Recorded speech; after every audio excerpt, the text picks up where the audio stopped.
Alright, so guys, on today's video we are going to make a trouser left back duct. So to do it, we gotta see that this is the left part. This is when you put your hands inside, this is the left part, and this is the left back.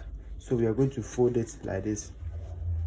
We're going to fold it onto it like this, and so we're gonna fold it.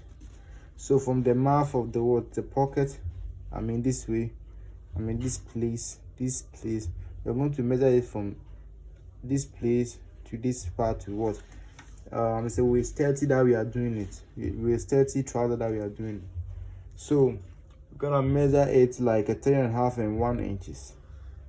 3.5 and 1 inches. So to get 3.5 and 1 inches, you gotta fold some part to it to make it get to the exact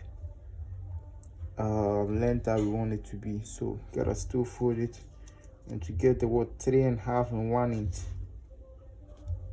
still not reached yet. So we gotta fold it. So now it has reached. So now it has reached the 3.5 and 1 inch. So we gotta stitch the duct.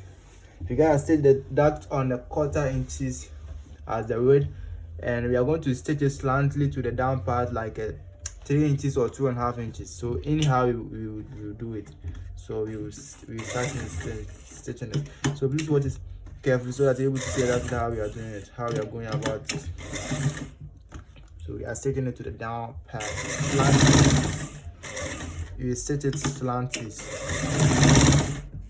So guys, the thread has been removed, but this is actually how to stitch it. This is actually how to stitch the duct. And so when we turn it, this is actually how it's looking. This is the left trouser back duct. So if you like this video, kindly hit the subscribe button, turn on the post notification. See you in the next video.